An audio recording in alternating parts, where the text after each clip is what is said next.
So let's begin. Can you hear me? So good morning, everyone, and nice to see you again.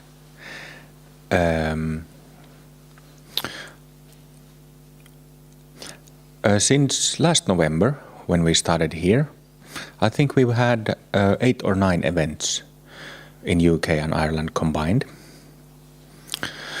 And we've been very consistent on focusing on learning for you guys to learn and girls to learn tantric practices and Ati Yoga correctly.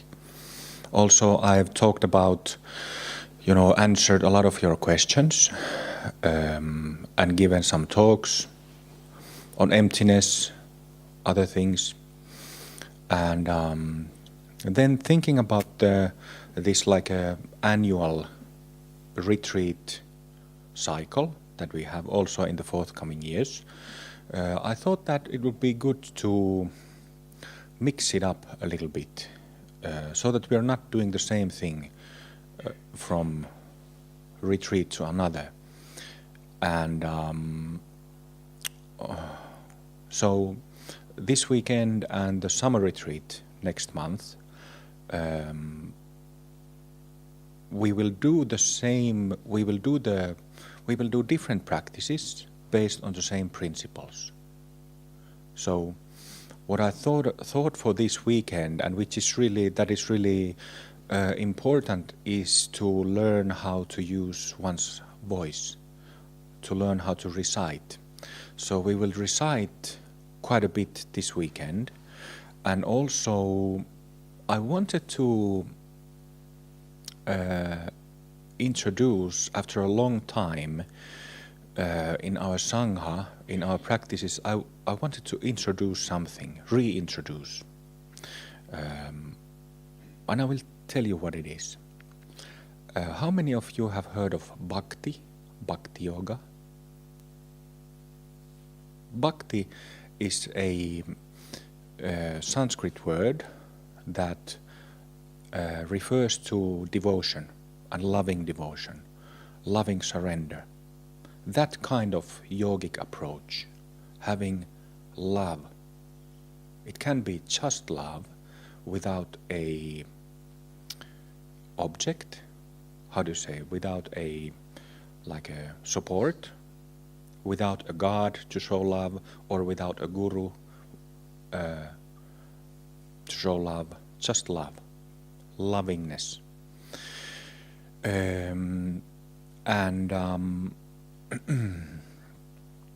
Devotion is also like something. Should I put it closer? Okay. So devotion and love is also discussed in Buddhism, but it has a different feel to it. And while in Hindu dharmas, Hindu yogas, it's a much more like a rich and maybe I could say holistic. It's a complete practice in that sense, because loving devotion is something that really fills you up from the inside, and it doesn't leave, shadows. While, this is something that I've discussed over the years with many tantric Buddhists, that tantric Buddhism has very good. It's a very profound system. First of all, like all Buddhist practices, it's based on emptiness.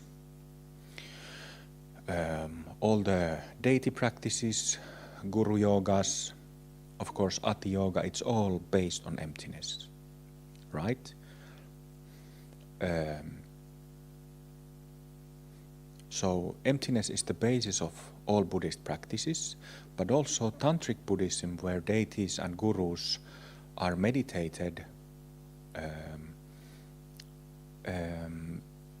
it's in my experience, and to myself at least, it's a way more effective and in that sense profound path and experience than, for example, sutric paths like Zen. I also started with Zen, but then it didn't work for me well, so I got into tantric practices, and it was love at first sight, literally first practice. So these are the good sides in tantric Buddhist system, training system. In our system, which is non-traditional, and because of that unorthodox, but also Tibetan Buddhist, Tibetan Buddhism, Tibetan Vajrayana has the same principles. But having said that, I've had discussions with several really seasoned tantric Buddhists who have started to think about it for themselves. And my observation is that and theirs also, is that even after decades, 20, 30, 40 years, there might not be, something might be missing. For some reason, even though it's all based on emptiness and these profound deity practices that really drill deep into the subconscious mind, there's still something missing there. And that something, I think, is the missing component of love. And what is love? We're going to do the practice in a minute, and we're going to practice from that starting point this whole weekend. But love, as such, is a very profound experience, and it's a magnetic. It has magnetism to it. So I think that's what is missing, in Buddhism.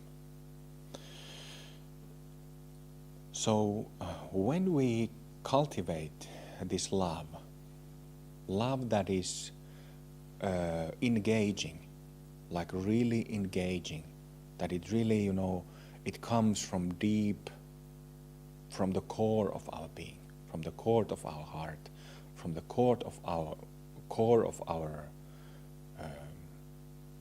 body mind. It somehow has the magnetic power of spreading into our whole body mind, our whole energy system. And that is what we want. That is exactly what we want. We want our whole energy body addressed, because that energy body, as you already know, contains our samsaric, confused, self-based. That's what it is. So if we want to, and when we want to, clear our minds and gradually attain complete purity, Buddhahood, love, cultivating love, and having love as the ground basis for our practice is a very, very effective way. It's sometimes said that, like, Buddhists in general criticize Hindus for being over-emotional, that this bhakti aspect, this loving devotion, is over-emotional. And of course it can be. I've seen myself years ago in India. I joined this big festival in honor of one deceased master yogi, Kriya Yogi. And there was this, how do you say, like a march, like a big... No, not procession, like when people, a big mass of people walks... Parade. There was a big parade of several hours. And I saw this one Indian man who was a I think he was some kind of ascetic. He had really dirty clothes on him. I don't know when he washed his hair last time, but you know, he was, how do you say, scruffy looking. And but he was a bhakta. He cultivated, that was his path. But it was clearly over emotional. Like he was just, you know, giving all his personal responsibility and all his life to God or Krishna, whoever was his, you know, chosen ideal.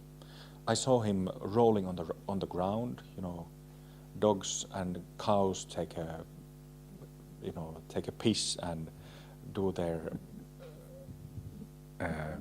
you know, there's cow dung and all that on the streets, and he was rolling there. Like if you've seen streets in small villages in India, you know how dirty it is. And he was rolling around there and just, you know, praising God, no problem. So I think that was a slightly bit too over emotional. But then if we look at it from the Hindu yoga perspective, I would say that Buddhists are too little. They have too little emotional engagement. And I think that's where the problem lies.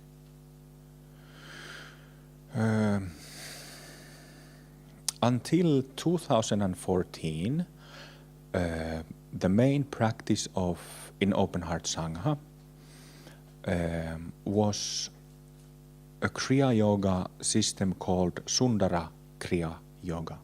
Sundara means beauty, and Kriya Yoga, Kraya, Kriya. Kriya Yoga is like this tantric yoga system that has been revived since 1860s from India. And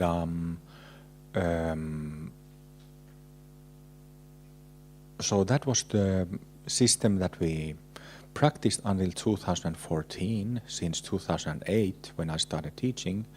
And that practice was, the starting point always was this loving devotion, love. That's what I used to teach was that's what you have to, that's where you start. And then you do all these tantric techniques, breathing techniques, visualizations, mantras, from that starting point. And in retrospect, I haven't really studied Tantric Buddhism until that point. To be honest, I haven't really studied the meaning of emptiness or Buddhism as I understand it now, because I started with Zen, and Zen doesn't emphasize. My teachers, they didn't emphasize conceptual understanding. So I hadn't really studied the theory of Buddhism. So looking in retrospect at those Kriya Yoga years, because we based our practice on that loving devotion, it had a lot of beneficial effect. We didn't have the two-part formula at the time, so nobody was getting awakened, and but there was profound mind purification because of this bhakti aspect. So that was pre-2014. 2014 was 4 years ago. So like I studied then, became interested in emptiness philosophy and Tantric Buddhism in 2013, I think, early that year. And then in 2014 we switched from Kriya Yoga to Buddhist deities. And that's when we forgot love. So these 4 years have been excellent, in fact, because I don't think there is a more profound philosophical basis for spiritual practice than emptiness, selflessness and emptiness, anatman and shunyata. So these years have been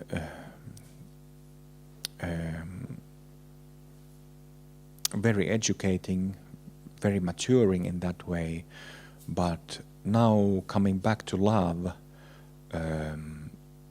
it kind of makes the circle is coming close to being fully, full. It's been a long way, 4 or 5 years since those days. And something that I've also thought about during the last couple of years is that often tantric Buddhist paths, they begin with something called preliminary exercises. It's called Ngondro, Ngondro, Ngondro in Tibetan. And what it usually means is that Tantric Ngondro, it means doing 500,000 repetitions of 100,000 full prostrations, 100,000 Guru Yoga mantras and visualizations, 100,000 Vajrasattva mantras, which is quite a lengthy mantra, and then 100,000 mandala offerings using this mandala, this object. And what is the fifth one? Well, I forgot what is the fifth one, but it's a lot of practice, a lot of repetitions of these basic techniques. And no problem at all. I think it's a wonderful set of practices, although maybe not so fitting for Western lay people who don't have so much daily time for doing those exercises. But I've thought about having preliminary exercises in open heart system. And I've kind of thought about like a set of yoga postures. My wife is a specialist in yoga postures, but she hasn't been teaching for several years because we have had children. So I've thought about yoga postures, maybe some period of focusing on Guru Yoga that is taught on the website as an introductory practice. I've thought about different ways of setting up preliminary practices, but then it hit me a few days ago. Have love meditation as the preliminary practices. Focus on that for 3 years, for example. Not a certain amount of repetitions, but just take it as a main focus, and that's an excellent preliminary practice. So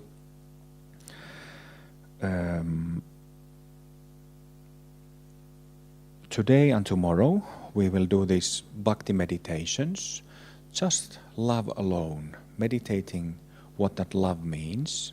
I will give verbal pointers and also at some stage ask you to feel my energy. So we will do love meditations, just the love by itself. Also towards showing love towards Guru and showing love, wishing love for all beings. These 3 we will do. And also, as I said, we will do a lot of chanting this weekend. But let's begin with love bhakti meditation. If you feel like taking a few deep breaths, go ahead to help with relaxation.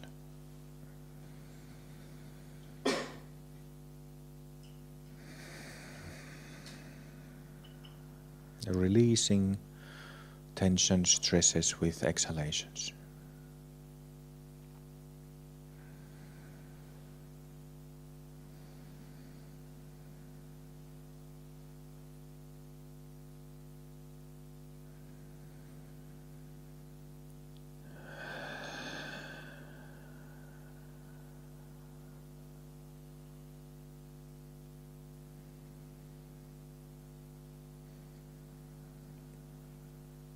Then, as we have in the beginning of our practices, relaxing the body bit by bit.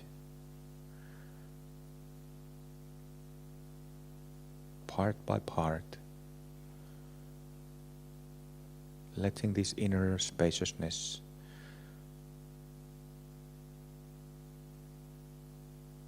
reveal itself that way.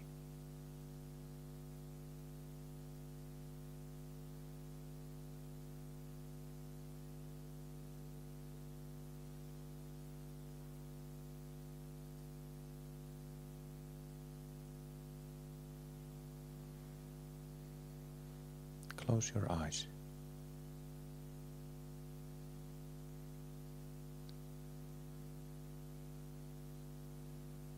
Relaxing, calming down, shedding tensions.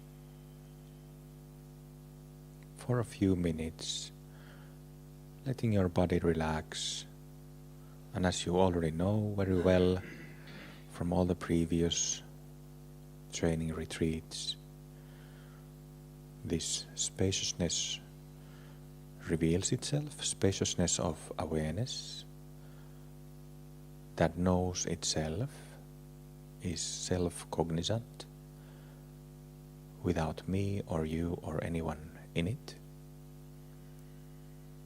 without an entity, is empty of self,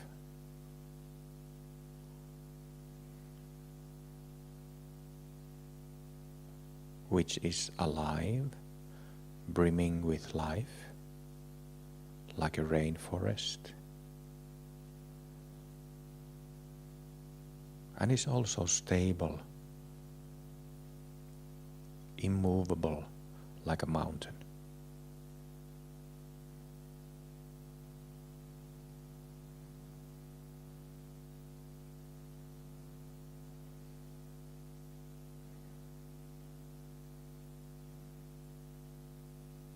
So this spaciousness and the three basic qualities of it that I just listed is the basic instruction for non-meditation.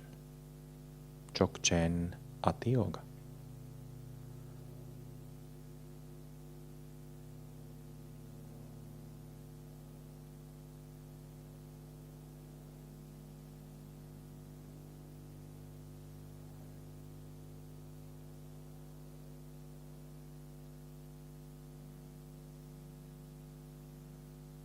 Awareness.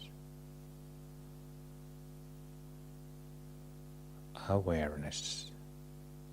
Presence without effort.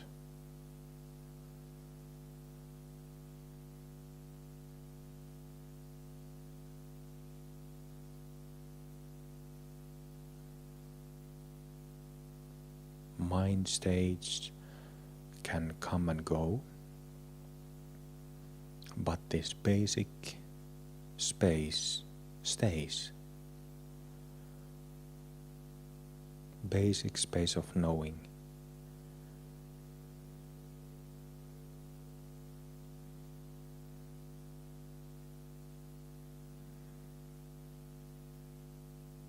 Basic space of existence, basic space of life, of your life, my life, basic space of all life, all events, all happenings, all experiences, all things, all phenomena.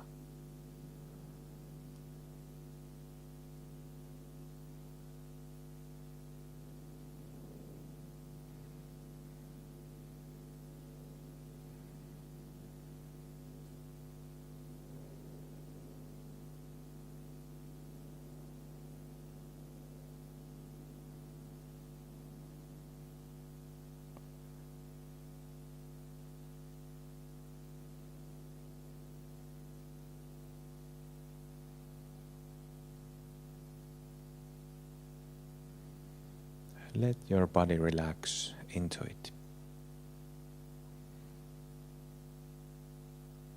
Meeting of this basic space and the physical body. This is the embodiment, as we do at the end of Tibetan Heart Yoga, which has been renamed for Open Heart Yoga. We finally got rid of the Tibetan thing.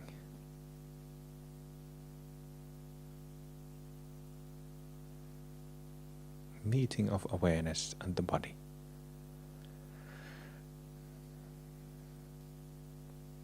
Meeting of the ultimate mind with the relative body. That's two-part formula right there. Just a different application that you're used to.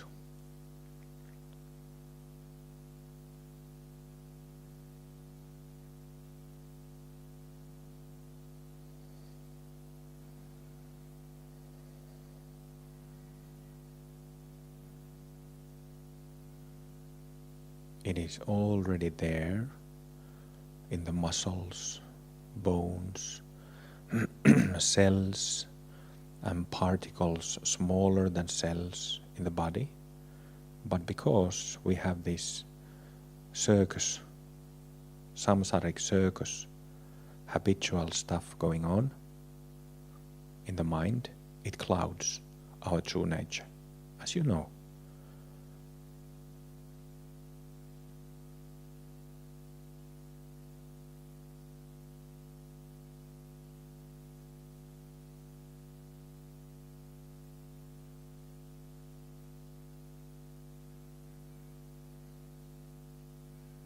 It's already there. We're just giving it a chance.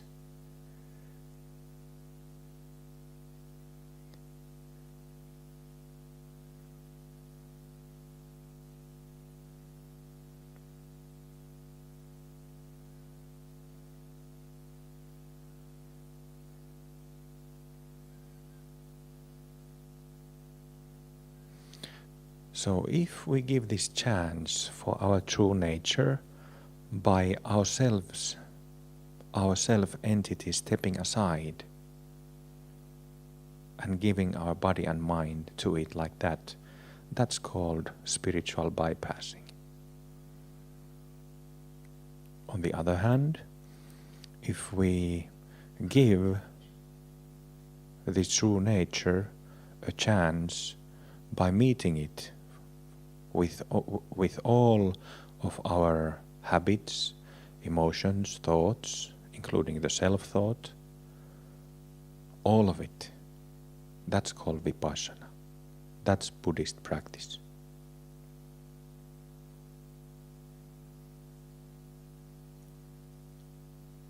Very important to understand the difference between these two. The first is kind of unskillful shamatha, and the second one is shamatha and vipassana combined. Shamatha and vipassana being the basic modes of Buddhist meditation practice.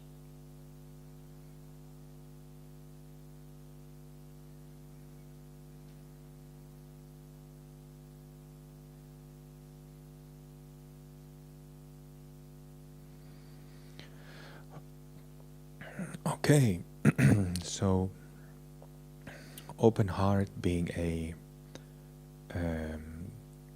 having the Dzogchen view, the non-dualistic view as the starting point, as the path of practice and as the goal, that is not changing. We still have this knowing awareness as the foundation of our practice. Okay? That is very important for you to remember.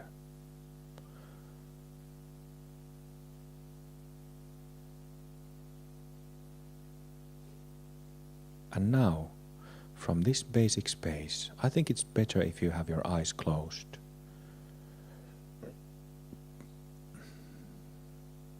we will start looking at this love.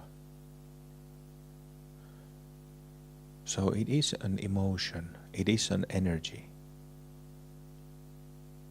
Hopefully all of us at some point of our lives have experienced love. Perhaps with our parents, perhaps with a boy or a girlfriend, with pets, dogs and cats, or any other pets that you might have loved. Hopefully each of us have some prior experience of love through relationships. Maybe you have also experienced love towards God or some chosen ideal, or love towards Guru Rinpoche or Jesse Tsogyal. Anyway, whatever the previous experience might be, recall it. Your body, your mind, your heart recognizes, already knows what I'm talking about. We just want to ignite it.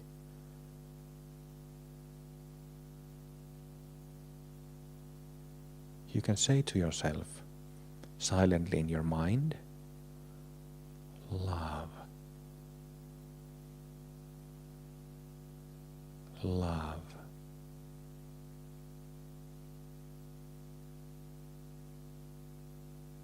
love.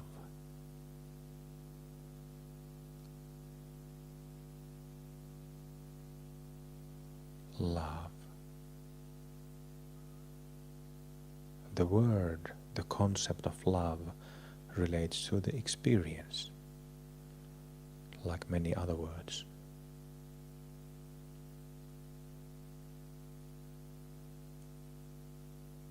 So use the word to get the experience started.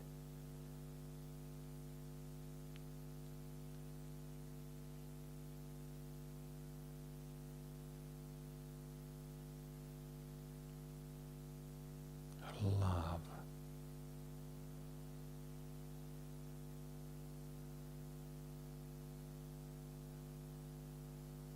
Love of my true nature. Love of awareness.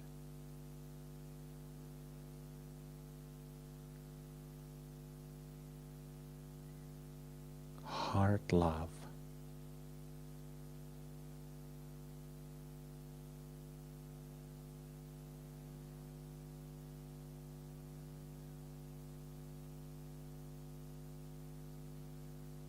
Love.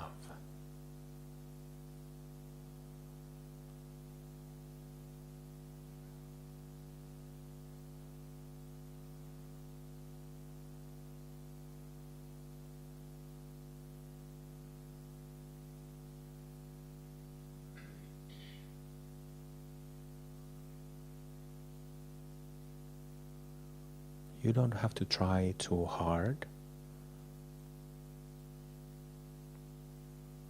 In a relaxed way.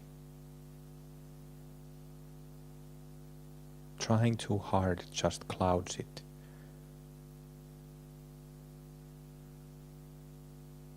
So we're talking about pure emotion of love. If there is one person in your life right now that you love sincerely, purely, selflessly, think of that person. Or if there was somebody who you used to love. So you're using the thought or memory of this person to recall what that pure love feels like.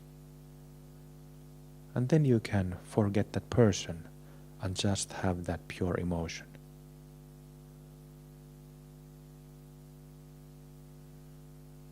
Love.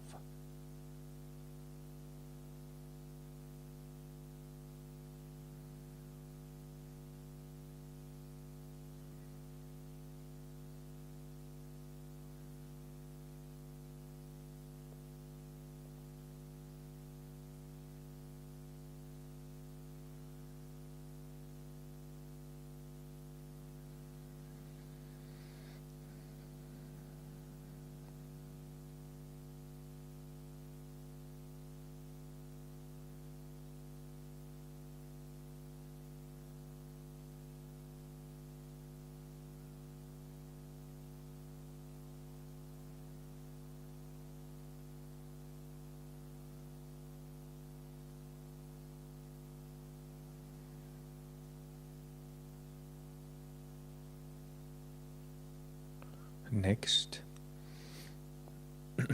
you can think of your spouse, if you have one, or if you have one or more children, think of them, or a person who you love or used to love. And in your mind, wish love for that person or children. May my friend, may my spouse, may my child or children be loved, have love.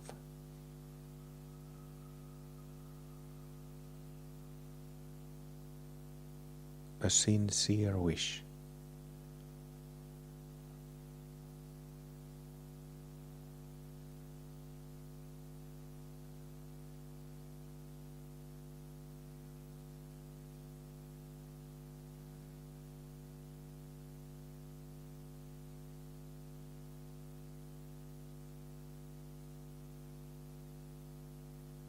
I sincerely wish love for this person.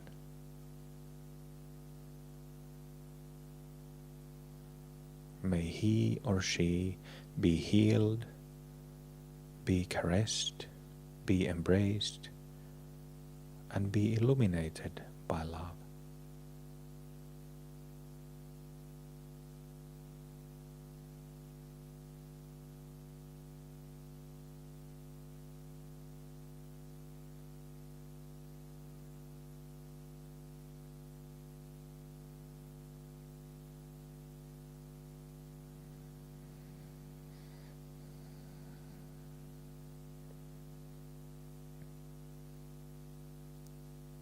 Then we will take this love experiment into a little bit more abstract, and just think of all people you have ever known in this life. You don't have to remember them all because it's quite difficult, but just have a sense of all people you have known personally or just briefly.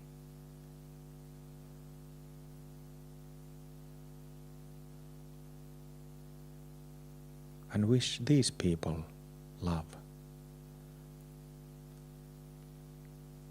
We all have had conflicts, maybe even breakouts with people, but just forget that part. Forget the emotional baggage for now, if it comes to your mind.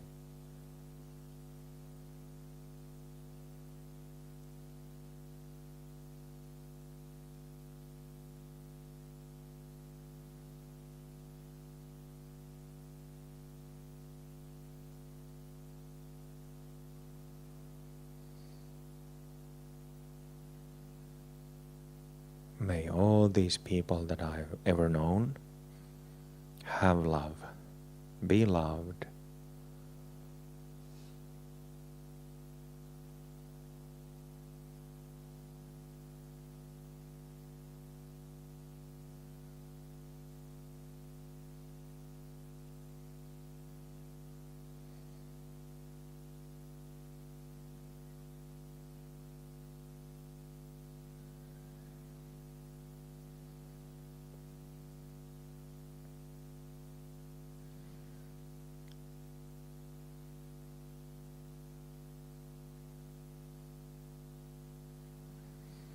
Then, through the hundreds or maybe few thousand people that you've personally been in contact with, expand this sense of love to all people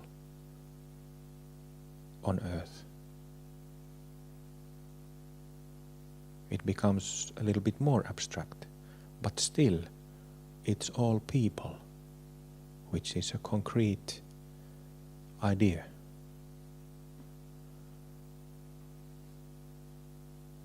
7 billion or so of them. May all people walking, sitting, sleeping, standing on planet Earth have love, pure love.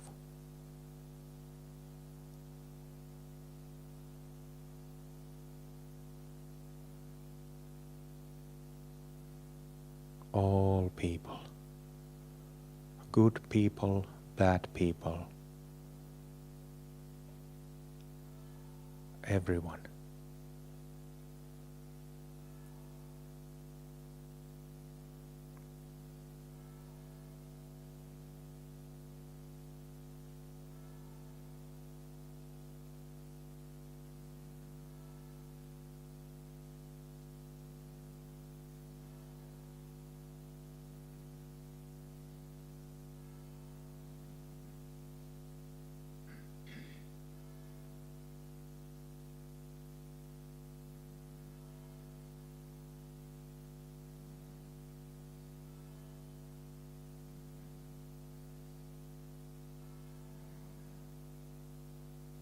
And then in Buddhism there is the idea, bodhicitta, motivation, to practice for the benefit and liberation of all sentient beings.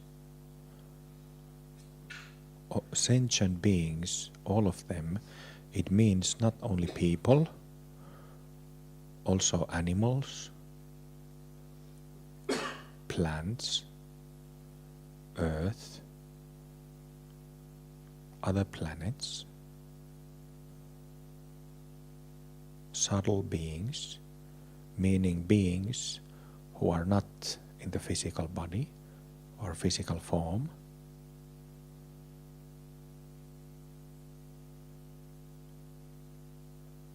it doesn't matter whether these beings are good-spirited or bad-spirited, whether they have ill intentions or not, everybody included. All sentient beings, may they have love. May they be loved.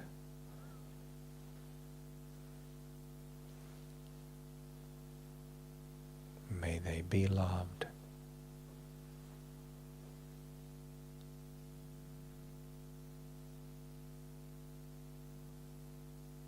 By this pure love.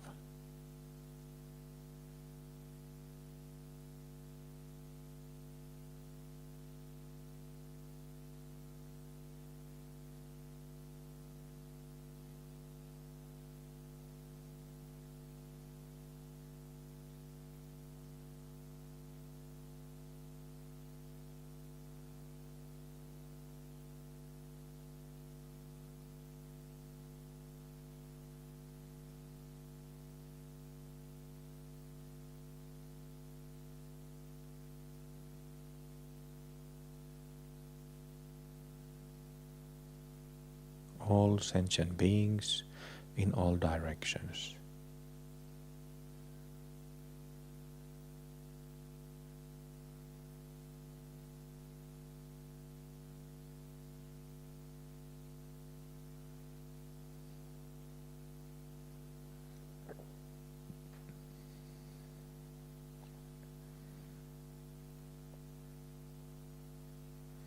In Mahayana Buddhist practice, we do bodhicitta prayers all the time for the sake of all sentient beings, have this motivation of compassion,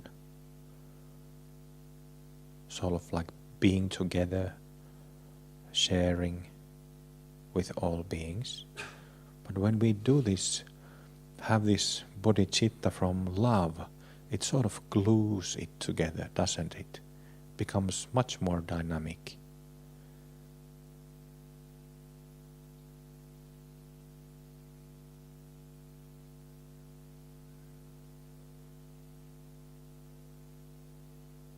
Much more concrete,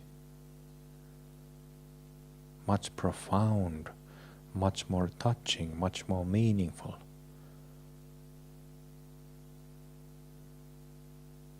So it turns out Christians have been right all along.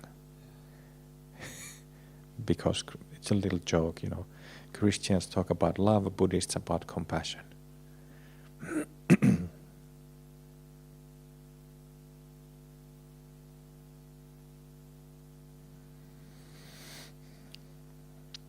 Let's continue a little bit more and express love towards the Guru and Gurus. Think of Guru Rinpoche. Oh, Guru Rinpoche, Guru Rinpoche, Guru Rinpoche. Guru Rinpoche, Guru Rinpoche, Guru Rinpoche. I love you.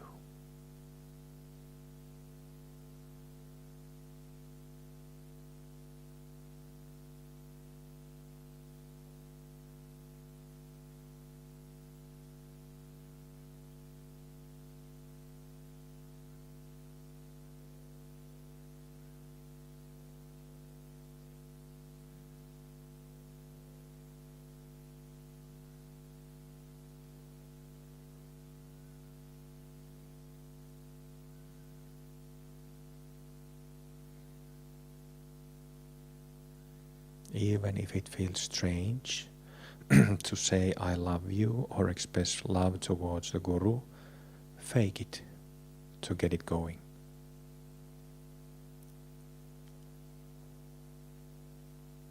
That's what many Bhakti Yoga masters say. If you don't really feel that love, fake it, just to get it going.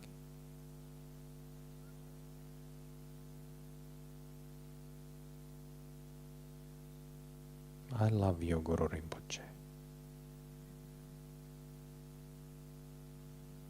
And I'm grateful to you for all the blessings, teachings, guidance.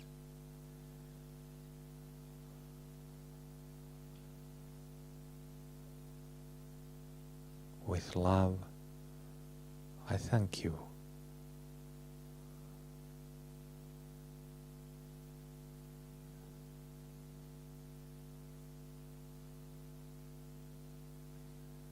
Love, love, love, love, love, love, love, love, love, love. Guru Rinpoche, Guru Rinpoche, Guru Rinpoche, Guru Rinpoche. Love.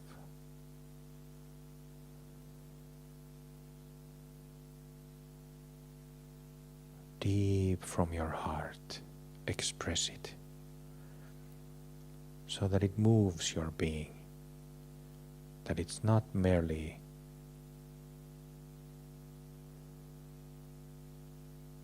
plain words, so that your heart is involved, engaged. You will know if it's correct or not, because when it's correct, your whole being becomes filled with this amazing, dynamic, stable, brimming with love and life, clarity.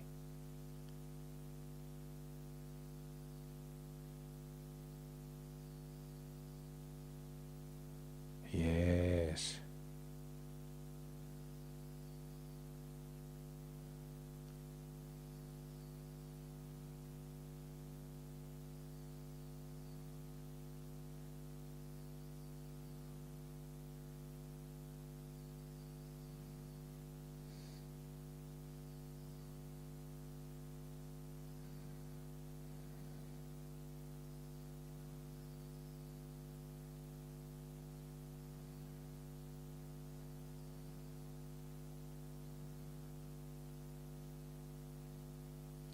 So we are practicing Guru Yoga now.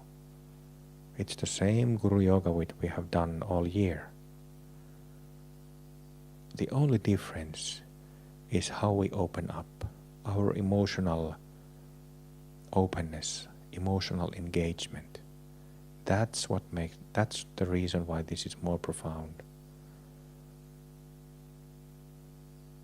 Guru Rinpoche is the same.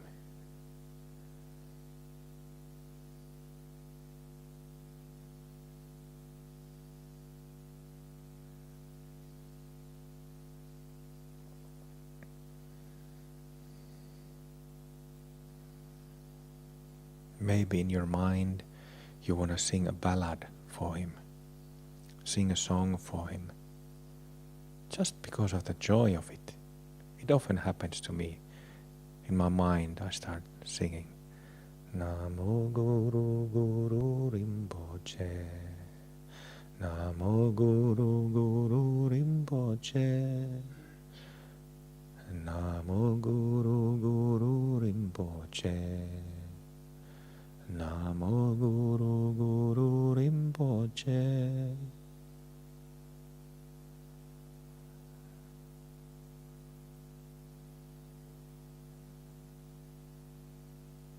This is how Bhakti yogis do it.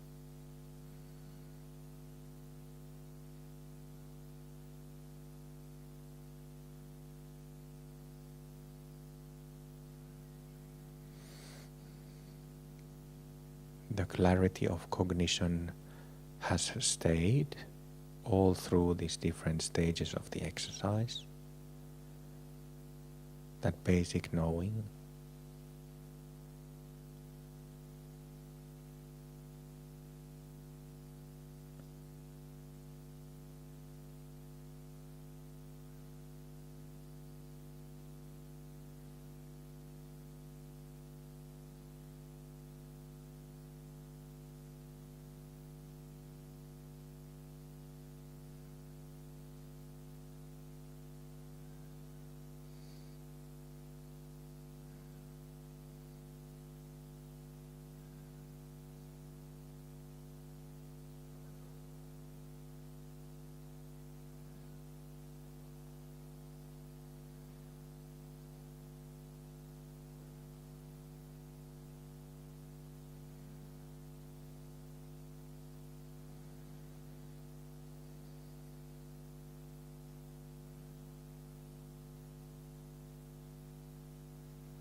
It's significantly more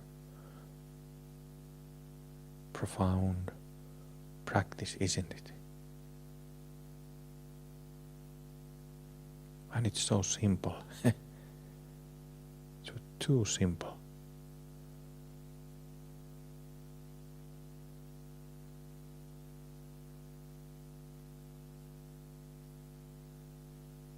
Too simple for intellectuals or academics or scholars to understand. We are talking about a human experience that at the basis, our human condition is fully enlightened, pure completely.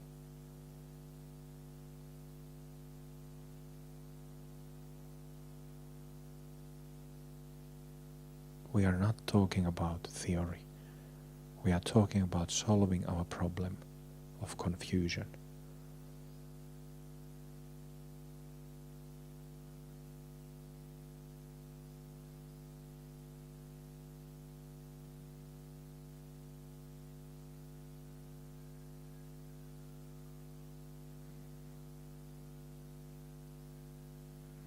Let it simmer. Enjoy it, folks.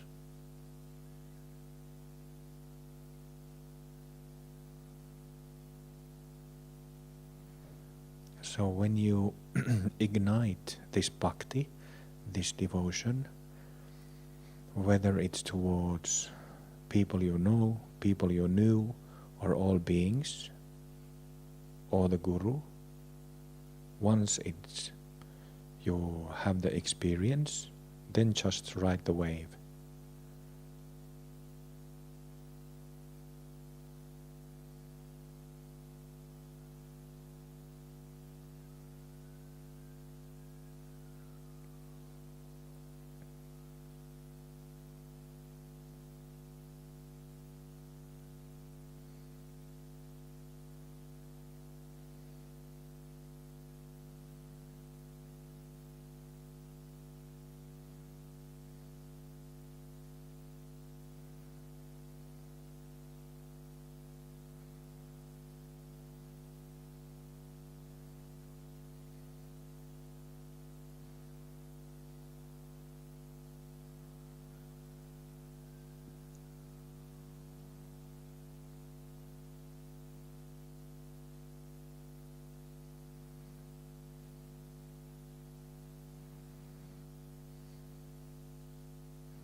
surrendering, relaxing your body and mind, your whole being.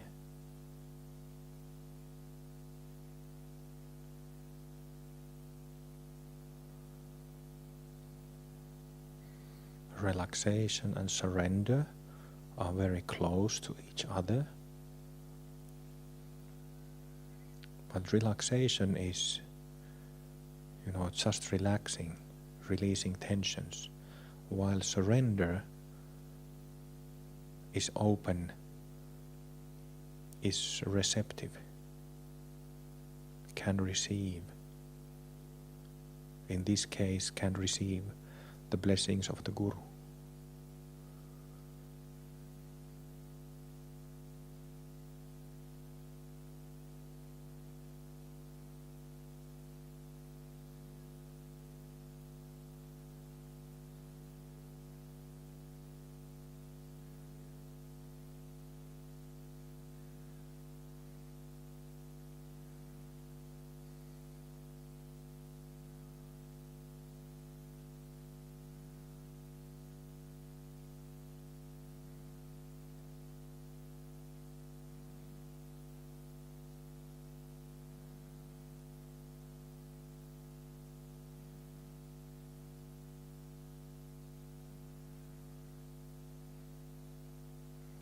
Letting your whole being marinate in this sauce.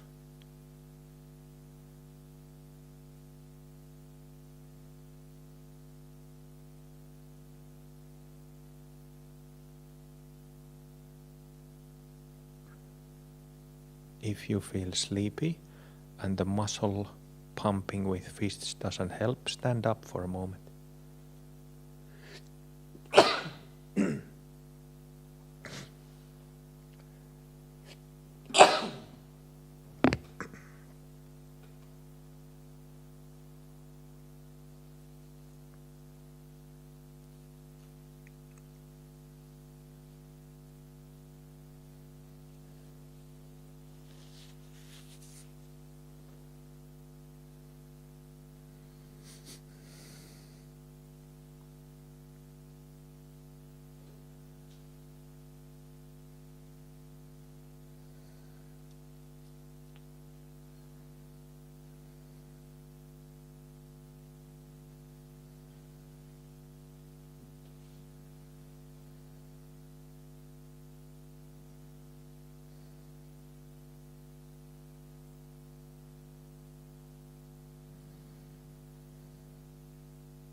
It's like when you go to a hot bath on a cold winter day.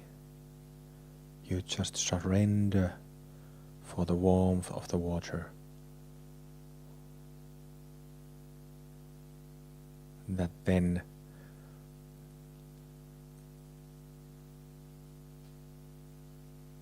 the warmth comes to your body,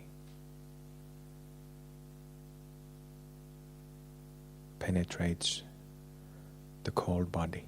In the same way, you don't have to think or figure out or fix. You just let the warmth of the Guru, that love, penetrate your whole being.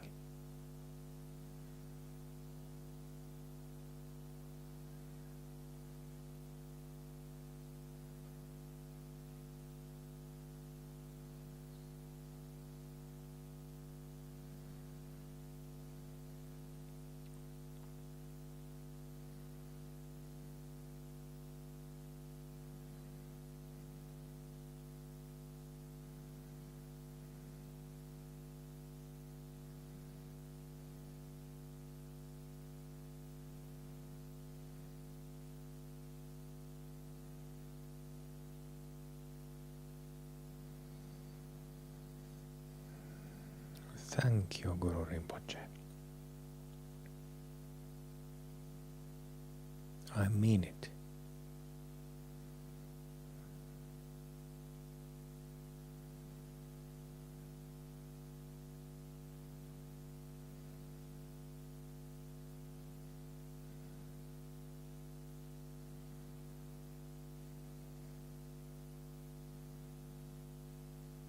May all beings receive the blessings of Guru Rinpoche,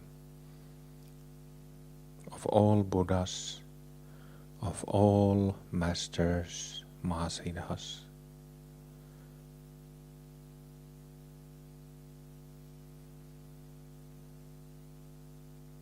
May all beings receive love.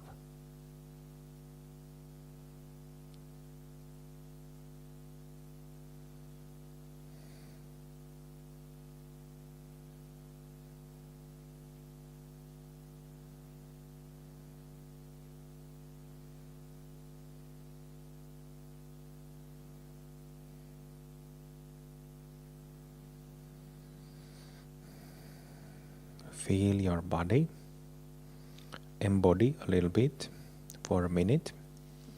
By feeling your body, the skin around the head, crown, face, the sides of the head, the back of the head, jaws, throat, sides of the neck and back of the neck, shoulders, going down, upper back, chest, armpits, upper arms,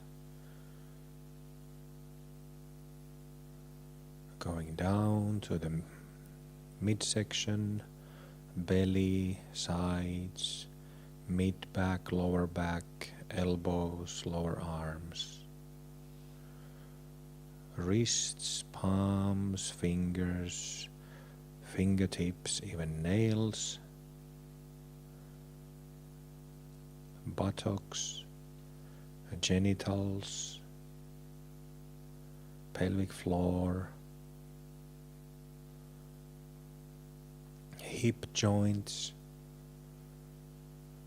thighs, around the thighs, in the thighs, knees, calves, shins, ankles,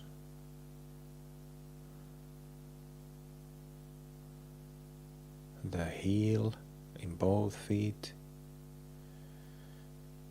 and the foot, the upper part, lower part, and sides of the feet,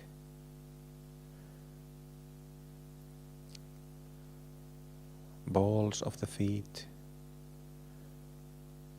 roots of the toes,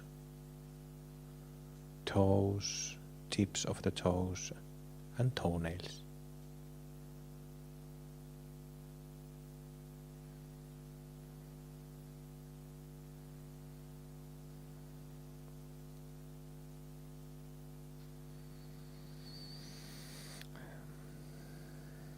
Then you can open your eyes, look around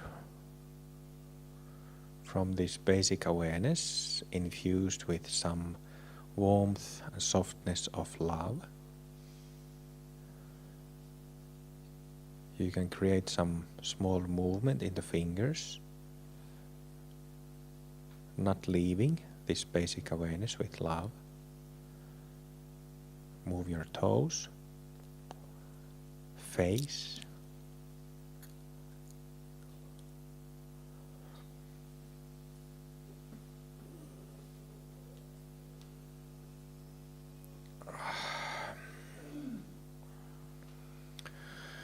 how do you feel?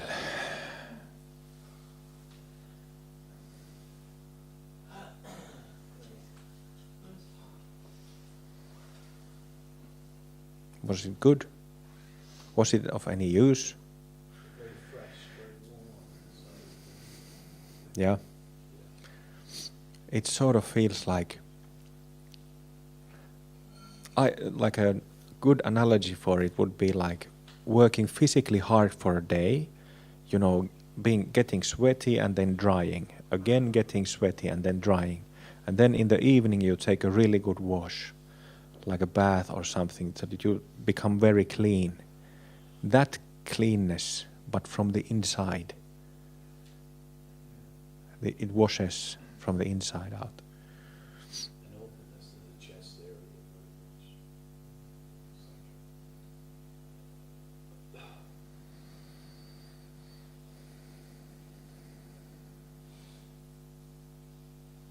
Great. Purifying, yeah. Mm.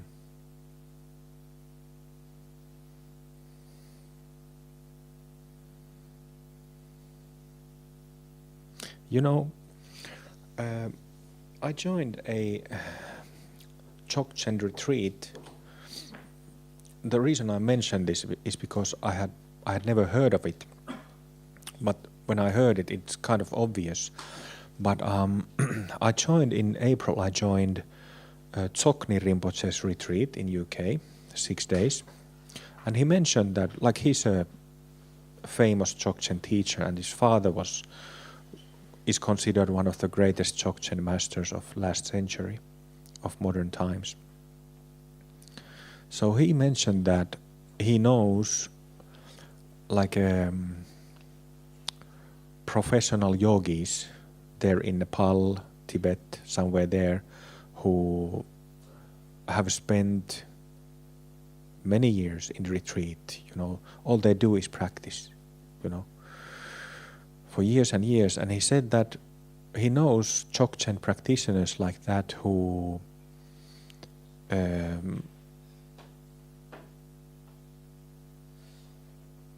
even though they understand the basic Dzogchen practice, which is this,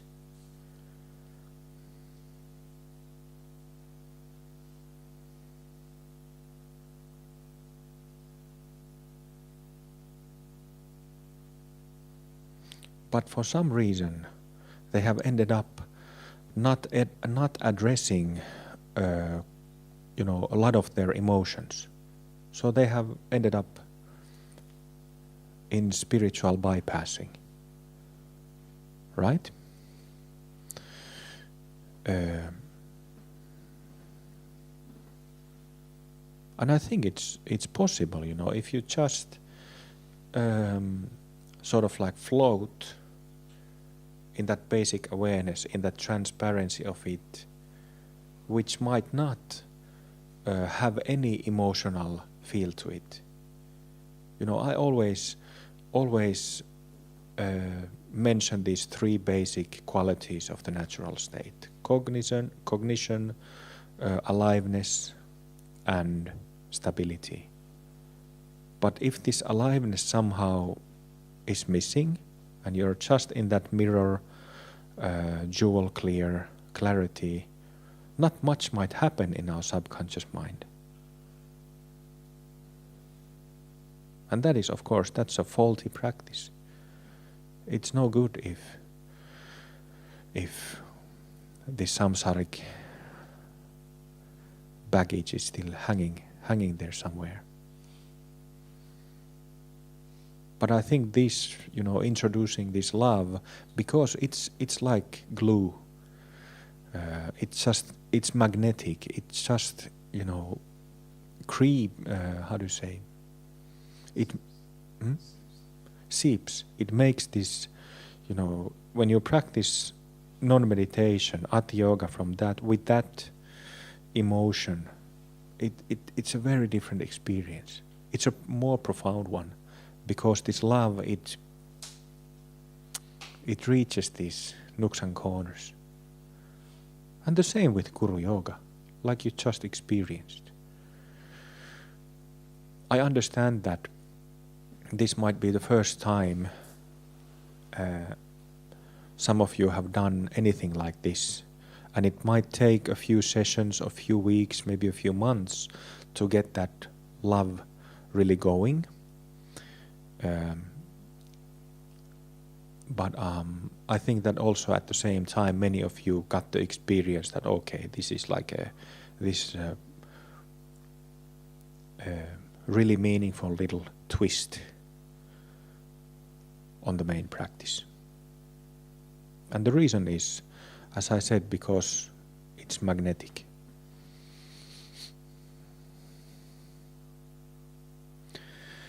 Let's take a break now for 15 minutes.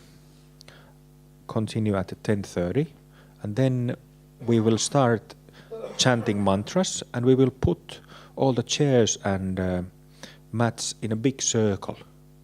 Okay? So when you get back here, start putting your mats in a circle.